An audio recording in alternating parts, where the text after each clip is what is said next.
ಓಂ ಶ್ರೀ ಗುರು ಬಸವಲಿಂಗಾಯ ನಮಃ. ಮನೆಯಿಂದು ಮಹಾಮನೆಯಾಯಿತು, ಗುರುಲಿಂಗ ಜಂಗಮಕ್ಕೆ ಶರಣಾದ ನಿಮ್ಮಿಂದ ಮನೆಯಿಂದು ಮಹಾಮನೆಯಾಯಿತು, ಮನೆಯಿಂದು ಮಹಾಮನೆಯಾಯಿತು. ಬಸವಾದಿ ಶರಣರ ನಡೆನುಡಿಯ ನಾಲಿಸಿ ಕಸಭರಿತ ಮನಸ್ಸಿಂದು ಹಸನಾಯಿತು. ಬಸವಾದಿ ಶರಣರ ನಡೆನುಡಿಯ ನಾಲಿಸಿ ಕಸಭರಿತ ಮನಸ್ಸಿಂದು ಹಸನಾಯಿತು. ಬೆಸಗೊಂಡ ಎಮ್ಮವರ ಶುಭ ಲಗ್ನವಾಗಿ, ಬೆಸಗೊಂಡ ಎಮ್ಮವರ ಶುಭ ಲಗ್ನವಾಗಿ, ಮನೆ ತುಂಬ ಮಂಗಳದ ಮಳೆಯಾಯಿತು, ಮನೆ ತುಂಬ ಮಂಗಳದ ಮಳೆಯಾಯಿತು. ಮನೆಯಿಂದು ಮಹಾಮನೆಯಾಯಿತು. ಓಂ ಶ್ರೀ ಗುರು ಬಸವಲಿಂಗಾಯ ನಮಃ. ಓಂ ಗುರು ಬ್ರಹ್ಮ ಗುರು ವಿಷ್ಣು ಗುರುರ್ದೇವೋ ಮಹೇಶ್ವರ, ಗುರು ಸಾಕ್ಷಾತ್ ಪರಂ ಬ್ರಹ್ಮ ತಸ್ಮೈ ಶ್ರೀ ಗುರವೇ ನಮಃ. ಪರಮ ಪೂಜ್ಯ ಪ್ರಾತಸ್ಮರಣೀಯ ಎನ್ನಾತ್ಮ ಕಲ್ಯಾಣ ಕರ್ತೃಗಳಾಗಿರ್ತಕ್ಕಂಥ ಸದ್ಗುರುವಿನ ಪವಿತ್ರ ಪಾದಾರವಿಂದಗಳನ್ನು ಎನ್ನ ಹೃತ್ಪದ್ಮದಲ್ಲಿ ಸ್ಥಾಪಿಸಿಕೊಂಡು ಪುಣ್ಯಕ್ಷೇತ್ರವೆನಿಸಿರೋ ಈ ಮನಗುಂಡಿ ಗ್ರಾಮದ ಮಹಾಮನೆಯ ಸಂಸ್ಥಾಪಕರು ಅನಂತ ಕರುಣಾಮೂರ್ತಿಗಳು ಆಗಿರೋ ಪರಮ ಪೂಜ್ಯ ಅಪ್ಪಾಜಿಯವರ ಶ್ರೀಚರಣಗಳ ಅನಂತ ಶರಣಗಳ ಸಮರ್ಪಣೆ ಮಾಡಿ ಈ ಒಂದು ಪುಣ್ಯಮಯ ಸತ್ಸಂಗದಲ್ಲಿ ಮಹಾಚಿಂತನೆಯಲ್ಲಿ ಭಾಗವಹಿಸಿ ಧನ್ಯರಾಗಬೇಕು ಎಂಬ ಅಪೇಕ್ಷೆಯಿಂದ ಆಗಮಿಸಿರೋ ತಮ್ಮೆಲ್ಲರೂ ಕೂಡ ಅನಂತ ಶರಣಾರ್ಥಿಗಳು. ಬೆಳಗಿನ ಈ ಶುಭ ಸಂದರ್ಭದಲ್ಲಿ ಅಲ್ಲಮ ಪ್ರಭುದೇವರು ಒಂದು ವಚನದಲ್ಲಿ ಹೇಳಿಕೊಂಡು ಬಂದರು. ನಿನ್ನೆ ಸಾಯಂಕಾಲ ದಿವಸ ಮನವೆಂಬ ಮರ್ಕಟ ತನುವೆಂಬ ವೃಕ್ಷವನೇರಿ ಇಂದ್ರಿಯಗಳೆಂಬ ಶಾಖೆಗೆ ಹಾರಿ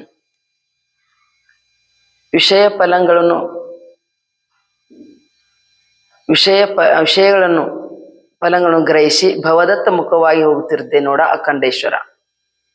ಅಂದ್ರೆ ಇಲ್ಲಿ ಅವ್ರು ಏನ್ ಹೇಳ್ತಾರ ಅಂತ ಕೇಳಿದ್ರೆ, ಮನಸ್ಸು ಹೆಂಗ್ ಹೋಗ್ತದ ಹಂಗ ನಾವು ಹರಿಬಿಟ್ಟಿವಿ ಅಂತ ಕೇಳಿದ್ರೆ ವಿಷಯಾದಿಗಳ ಬೆನ್ನತ್ತದ. ಅದನ್ನ ವಿಷಯಗಳನ್ನ ಗ್ರಹಣ ಮಾಡಿ ಭವದತ್ತ ಅಂದ್ರ ಜನನಕ್ಕೂ ಮರಣಕ್ಕೂ ಕಾರಣ ಆಗಬಾರ್ದು ಅನ್ನೋಂತ ಮಾತು ಹೇಳಿ, ಅಂದ್ರೆ ವಿಷಯಗಳಂದ್ರೆ ಹೆಂಗಿರ್ತಾವು ಬಸವಣ್ಣವರು ಕೂಡ ಹೇಳ್ಕೊಂಬಂದ್ರು. ವಿಷಯಾದಿಗಳು ಹೇ ಪರಮಾತ್ಮ ನನ್ನ ಮುಂದೆ ಪಸರಿಸಿದರಯ್ಯ ಅಂತ ತಿಳ್ಕೊಂಡು ಹೇಳ್ಕೊಂಬಂದ್ರು. ಏನಂತ ಕೇಳಿದ್ರೆ, ವಿಷಯವೆಂಬ ಹಸುರು ನನ್ನ ಮುಂದೆ ತಂದು ಪಸರಿಸಿದರಯ್ಯ. ಪಶುವೇನು ಬಲ್ಲದು ಹಸುರೆಂದೆಳಿಸುವುದು. ಪಶು ಏನು ಬಲ್ಲದು ಅಂದ್ರೆ ಅದು ಏನ್ ಮಾಡ್ತದಂತ ಕೇಳಿದ್ರೆ, ವಿಷಯರಹಿತನ ಮಾಡಿ ಭಕ್ತಿರಸ ದುನಿಯೇ ಮೇಯಿಸಿ ಸುಬುದ್ಧಿ ಎಂಬುದಕವನೆರಿದು ನೋಡು ಸಲಹೆಯ ಕೂಡಲ ಸಂಗಮ ದೇವ ಅಂತ ಹೇಳಿದ್ರು.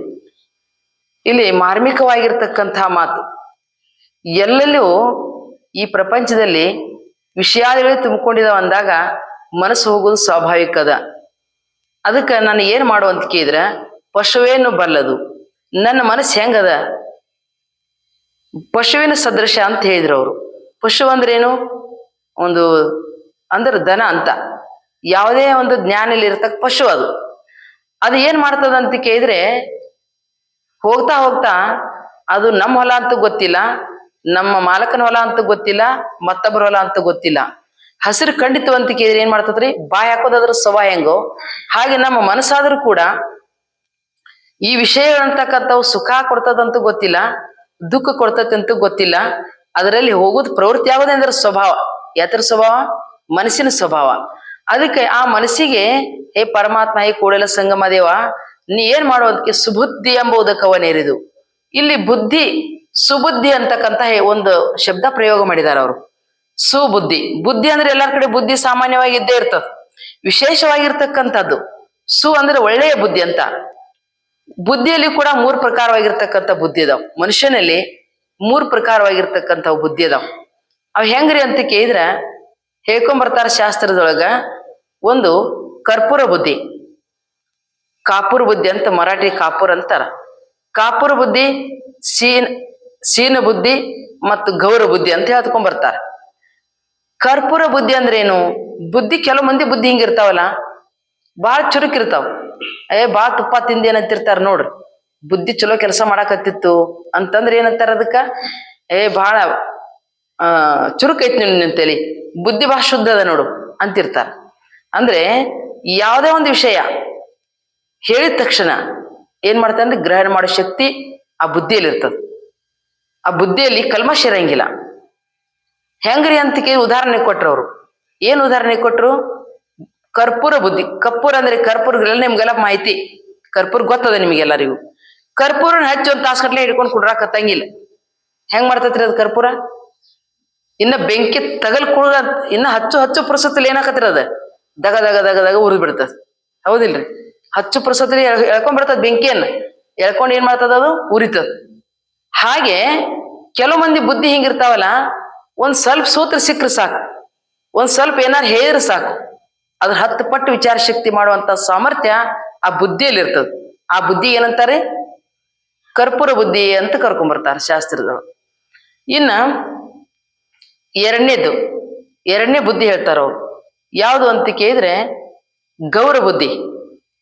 ಗೌರ ಅಂತಂದ್ರೇನು? ಕುಳ್ಳು. ಶಗನಿ ತಟ್ಟಿ ಮಾಡ್ತಾರಲ್ಲ ಒಣಗಿಸಿ, ಅದಕ್ಕೆ ಕುಳ್ಳು ಅಂತ ಕರ್ಕೊಂಡ್ಬರ್ತಾರೆ ಕನ್ನಡದಲ್ಲಿ. ಅದಕ್ಕೆ ಮರಾಠಿಲಿ ಗೌರ ಬುದ್ಧಿ, ಗೌರ ಅಂತ ಕರ್ಕೊಂಡ್ಬರ್ತಾರೆ. ಅಲ್ಲಿ ಕುಳ್ಳು ಹಚ್ಬೇಕಾದ್ರೆ ಏನಾಕತ್ರಿ? ಸ್ವಲ್ಪ ಸಾಯಸ, ಅದು ಏಕದಮ್ ಹತ್ತಂಗಿಲ್ಲ, ಬಗ್ ಅಂತ ಹತ್ತಂಗಿಲ್ಲ, ಸ್ವಲ್ಪ ಕಿಚ್ಚಿಗಿಟ್ಟು ಸಾಕದನ್ನ. ಏನ್ ಮಾಡ್ತತ್ರಿ ಅದು? ಸಾವಕಾಶ ಹತ್ತಿಕೊಂತ ದಗ ದಗ ದಗ ದಗ ಬೆಂಕಿ ಆಗ್ಬಿಡ್ತದ.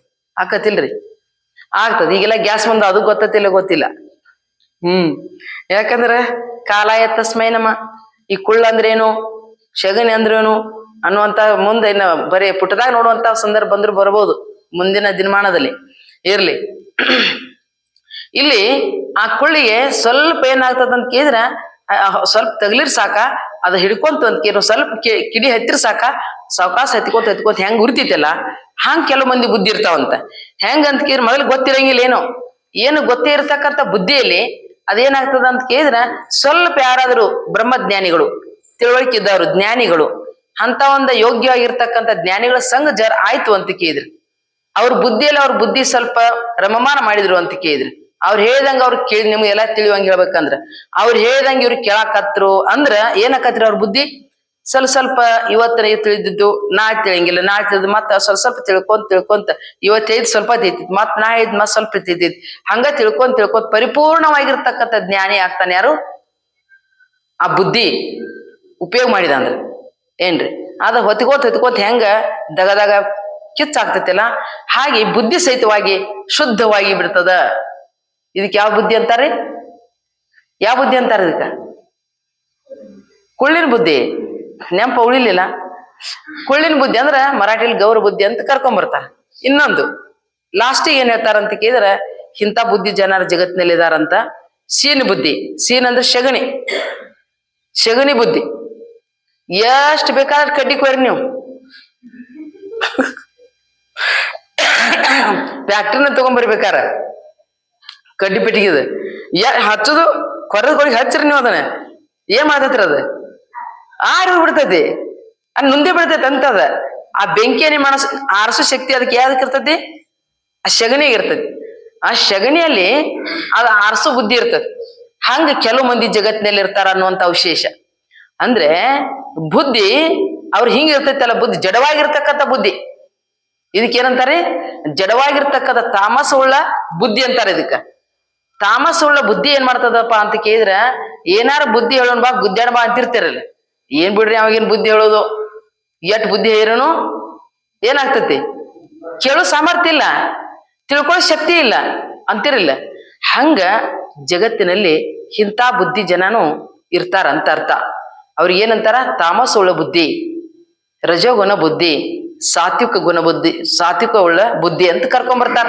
ಉತ್ತಮ, ಮಧ್ಯಮ, ಕನಿಷ್ಠ. ಈ ಜನರಿಗೆ ಇಂಥ ಒಂದ ಶೀನ ಬುದ್ಧಿ, ಜಡವಾಗಿರ್ತಕ್ಕಂಥ ಬುದ್ಧಿ ಮಂದಿಗೆ ಸಾವು ತನಕ ಬುದ್ಧಿ ಹೇಳ್ರಿ ನೀವು, ಸಾವು ತನಕ ಜ್ಞಾನ ಹೇಳ್ರಿ, ಅವ್ ಏನಾಗಂಗಿಲ್ರಿ. ಅವ್ರ ಏನ್ ಹೇಳಕ್ ಹೋಗಿರ್ತಾರಲ್ಲ ಅವ್ರಿಗೆ ನನ್ನ ದುಃಖ ಆಗ್ತೈತಿ ಹೊರತಾಗಿ ಅವ ಏನಾಗ್ತಾನ್ರಿ ಸಗಣಿ ಕುಂಪಾಳ ಹಂಗ ಕೊತ್ತ ಬಿಡ್ತಾನಂತ ಅವ. ಅಂದ್ರ ಅವ ಅಜ್ಞಾನದಾಗ ಕುಂತ್ ಬಿಡ್ತಾನ, ಕಾಲ ಕಳಿತಾನ, ಅಜ್ಞಾನನ ಹೋಗ್ಬಿಡ್ತಾನ ಅನ್ನುವಂಥ ವಿಷಯ. ಅದಕ್ಕಾಗಿ ಇಲ್ಲಿ ವಿಶ್ವಗುರು ಬಸವಣ್ಣನವರು ಕೂಡ ಒಂದು ಮಾತು ಹೇಳ್ಕೊಂಬಂದ್ರು. ಏನ್ ಹೇಳಿದ್ರಿ ಇಲ್ಲಿ ಅಂತ ಕೇಳಿದ್ರ, ಈ ಒಂದು ಜಗತ್ತಿನಲ್ಲಿ ಹೇ ಪರಮಾತ್ಮ ನಮ್ಮ ಬುದ್ಧಿ ಹಿಂಗದಾವ್. ಹೆಂಗ್ರಿ? 3 ತೆರನಾಗಿರ್ತಕ್ಕಂಥ ಬುದ್ಧಿ ಇದಾವ್. ಈ ಬುದ್ಧಿಯಲ್ಲಿ ಜಡವಾಗಿರ್ತಕ್ಕಂಥ ಬುದ್ಧಿನೂ ಇರ್ಬೋದು, ಆಮೇಲೆ ಮಧ್ಯಮ ತೆರನಾಗಿರ್ತಕ್ಕಂಥ ಬುದ್ಧಿನೂ ಇರ್ಬೋದು, ಅಥವಾ ಉತ್ತಮ ತೆರನಾಗಿರ್ತಕ್ಕಂಥ ಬುದ್ಧಿನೂ ಇರ್ಬೋದು. ಆದ್ರೆ ಆ ಬುದ್ಧಿಗೆ ನಮ್ಮ ಬುದ್ಧಿ ಜಡವಾಗಿರ್ತಕ್ಕ ಬುದ್ಧಿ ಇತ್ತು ಅಂತ ಕೇಳಿದ್ರೆ ವಿಷಯಗಳಲ್ಲಿ ಪ್ರವೃತ್ತ ಆಗೋದು ಸ್ವಾಭಾವಿಕವಾಗಿ ಹೋಗ್ತದ. ಹೌದಿಲ್ರಿ? ವಿಷಯಗಳಲ್ಲಿ ರಮಮಾನ ಆಗೋದು ಸ್ವಾಭಾವಿಕ. ಅದು ಯಾಕೆ? ಜಡವಾಗಿರ್ತಕ್ಕಂಥ ಬುದ್ಧಿ ಇರ್ತದ ನಮ್ಮದು. ಆವಾಗ ಹೋಗಿ ದುಃಖಕ್ಕೆ ಕಾರಣ ಆಗ್ತದ ನಮ್ಮ ಬುದ್ಧಿ. ಅದಕ್ಕಾಗಿ ಹೇ ಭಗವಂತಾಯ ಕೂಡಲ ಸಂಗಮ ದೇವ, ನೀ ಏನ್ ಮಾಡೋ ನಮಗ್ ಸಹಾಯ ಅಂತ ಕೇಳಿದ್ರೆ ಸ್ವಲ್ಪ ನಮಗ ಒಳ್ಳೆ ಬುದ್ಧಿ. ಏನ್ ಹೇಳ್ತಾರಲ್ಲಿ? ಸುಬುದ್ಧಿ. ಸುಬುದ್ಧಿ ಅಂದ್ರೇನು? ಒಳ್ಳೆಯ ಬುದ್ಧಿಯನ್ನ ನನಗ. ಸುಬುದ್ಧಿ ಎಂಬ ಉದಕ. ಉದಕ ಅಂದ್ರೇನು? ನೀರು. ಸುಬುದ್ಧಿ ಅಂತಕ್ಕಂಥದ್ದು ಉದಕ ಅಂತಂದ್ರ ಬುದ್ಧಿ ಅಂತ ಉದಕ ನೀರವನ್ನ ಹಾಕಿ ನೋಡಿ ಸಲವು ಮಣ್ಣನ ನನ್ನ ಬುದ್ಧಿ ಸ್ವಲ್ಪ ಒಳ್ಳೆ ಬುದ್ಧಿಯನ್ನ ನೀರನ್ನ ಹಾಕು, ಅದಕ್ಕ ಸಾತ್ವಿಕ ಬುದ್ಧಿ ಆಗ್ಲಿ. ಸಾತ್ವಿಕ ಬುದ್ಧಿ ಆತು ಅಂತ ಕೇಳಿದ್ರೆ ಭಕ್ತಿ ರಸ ದುನಿಯೇ ಮುಂದೆ ಹೇಳ್ಕೊಂಬಂದ್ರ ಅವ್ರು. ಏನ್ ಹೇಳ್ಕೊಂಬಂದ್ರು? ಭಕ್ತಿ ರಸ ದುನಿಯೇ ಮೇಯಿಸಿ. ಇಲ್ಲಿ ಭಕ್ತಿ ಅಂತಕ ರಸ ಎಂತದ್ರಿ? ಇಂಥ ಸುಬುದ್ಧಿ ಇತ್ತಂದ್ರ ಅಲ್ಲಿ ಏನಾಗ್ತದ್ರಿ? ಒಳ್ಳೇದು ಏನ್ ಹೇಳ್ತೇವ ಆಗ್ತೈತಿ. ಉದಕ ನೀರು ಗೊಬ್ಬರ ಇತ್ತಂದ್ರ ಬೇಕಾದ ಬೀಜ ಹಾಕಿರ್ ಭೂಮಿ ಒಳಗ ಬೆಳಿತೈತಿಲ್, ಬೆಳೆ ನಮ್ ಫಸಲ್ ಕೊಡ್ತೈತಿಲ್ಲ. ಹಾಗೆ ಇದು ನಮ್ಮ ಅಂತಃಕರಣ ಅಂತಕ್ಕಂಥದ್ದು ಒಂದು ಭೂಮಿ ಅದ ಇದು. ಅದಕ್ಕಂತಾನೆ ಭಗವದ್ಗೀತೆಯಲ್ಲಿ ಕೃಷ್ಣ ಭಗವಂತ ಕೂಡ ಹೇಳ್ಕೊಂಡ್ ಬಂದ. ಏನಂತ ಹೇಳ್ಕೊಂಡ್ ಬಂದ? ಧರ್ಮ ಕ್ಷೇತ್ರೆ ಕುರುಕ್ಷೇತ್ರೆ ಸಮವೇತ ಯುತ್ಸವ ಅಂತ ಹೇಳ್ಕೊಂಡ್ ಬಂದ್ರು. ಅಂದ್ರೆ ನಮ್ಮ ಅಂತಃಕರಣ ಈ ದೇಹ ಅಂತಕ್ಕಂಥ ಒಂದು ಭೂಮಿ ಅದರ. ಕ್ಷೇತ್ರ ಅಂದ್ರೆ ಏನು? ಭೂಮಿ. ಈ ಭೂಮಿಯಲ್ಲಿ ಧರ್ಮ ಕ್ಷೇತ್ರವನ್ನು ಮಾಡ್ಕೊಳಕ್ ಬರ್ತದ, ಆಮೇಲೆ ಕುರುಕ್ಷೇತ್ರವನ್ನು ಮಾಡ್ಕೊಳಕ್ ಬರ್ತದ. ನಮಗ್ ಎಷ್ಟ್ ಸುಂದರ ಹೇಳ್ತಾರ ಅವ್ನ ಮಾತವ್ರು. ಧರ್ಮ ಕ್ಷೇತ್ರ ಮಾಡಿಕೊಂಡಿ ನಿನಗ್ ಸದ್ಗತಿ ಸಿಗ್ತದ, ಆಮೇಲೆ ಕುರುಕ್ಷೇತ್ರ ಮಾಡಿಕೊಂಡಿ ನರಕ ದಾರಿ ಹೋಗ್ಬೇಕಾಗ್ತದ. ಅದಕ್ಕಾಗಿ ಎರಡು ನಿನ್ ಕಡೆ ಬಿಟ್ಟು ಕೊಟ್ಟ ವಿಷಯ ಅದ. ಮೊಟ್ಟ ಮೊದ್ಲಿಗೆ ಹೇಳ್ಕೊಂಬಂದ್ರ ಭಗವಂತ ಕೃಷ್ಣ. ಅದಕ್ಕ ಧರ್ಮ ಕ್ಷೇತ್ರೇ ಕುರುಕ್ಷೇತ್ರೇ. ಧರ್ಮ ಕ್ಷೇತ್ರನು ಇದರಲ್ಲಿ ಅದ, ಕುರುಕ್ಷೇತ್ರನು ಇದರಲ್ಲಿ ಅದ. ನಾವ್ ಸ್ವರ್ಗಕ್ಕೆ ಹೋಗ್ಲಿಕ್ಕೆ ಇದ್ರಾಗ ಬರ್ತದ, ನರಕಕ್ಕೆ ಹೋಗ್ಲಿಕ್ಕೆ ಇದ ದೇಹದಲ್ಲಿ ಬರ್ತದ. ಅದನ್ನ ಶುದ್ಧ ಮಾಡ್ಕೊಳಕು ನಮಗ ಬರ್ತದ, ಮತ್ತಷ್ಟು ಮಲಿನ ಮಾಡ್ಕೊಳಕು ನಮ್ಮ ಮನಸ್ಸನೇ ಕಾರಣ. ಅದಕ್ಕ ಬರೀ ವಿಷಯಗಳಂತಾಗ ವಿಷದ ಬೀಜಾನ ಜರ್ ಬಿತ್ತಿದೆ ಅಂತ ಕೇಳಿದ್ರಿ ಏನ್ರಿ? ಹೃದಯದಲ್ಲಿ ವಿಷಯಗಳಂತಕ್ಕಂತ ವಿಷಯದ ಬೀಜಗಳನ್ನೇ ನಾವ್ ಬಿತ್ತಿದೀವಿ ಅಂದ್ರ, ನಿಮ್ ಹೊಲದಾಗ ಬರೀ ಜಾಲಿ ಬೀಜಾನ ಜರ್ ಬಿತ್ತಿದ್ರಿ ಅಂದ್ರ ಜಾಲಿನ ಹೇಳ್ತತಿ. ಅದ್ ನಡೆದಾರ ಕಾಲಿಗೆಲ್ಲ ಏನಾಕತ್ರಿ? ಮುಳ್ಳ ಚುಸ್ತೈತಿ. ಹಂಗ ನಮ್ಮ ಅಂತಃಕರಣ ಕ್ಷೇತ್ರ ಪವಿತ್ರ ಭೂಮಿ ಇದು. ಈ ಭೂಮಿಯಲ್ಲಿ ಏನ್ ಬೆಳಿಬೇಕ್ರಿ ನಾವು? ಸುಬುದ್ಧಿ, ಒಳ್ಳೆ ಬುದ್ಧಿ ಇಟ್ಕೋಬೇಕು. ಹೌದಿಲ್ರಿ? ಆಮೇಲೆ ಭಕ್ತಿ ರಸ ತೈಲ, ಭಕ್ತಿ ರಸ ದುನಿಯೇ ಮೇಯಿಸಿ. ಭಕ್ತಿ ರಸ ಅಂತಕ್ಕಂಥದನ್ನ ಹಾಕಿ ನನ್ ಏನ್ ಮಾಡೋ ಸಲೂಪ ನೀನ.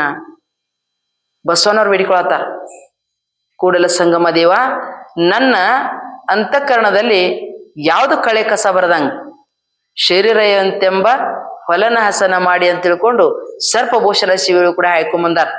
ಇರ್ಲಿ, ಅದಕ್ಕಾಗಿ ಇಲ್ಲಿ ವಿಶ್ವಗುರು ಬಸವಣ್ಣನವರು ಏನ್ ಹೇಳ್ತಾರ ಅಂತ ಕೇಳಿ, ವಿಷಯಾದಿಗಳು ಅಂತಕ್ಕಂಥವು ವಿಷಕ್ಕೆ ಸಮಾನ ಅದಾವು.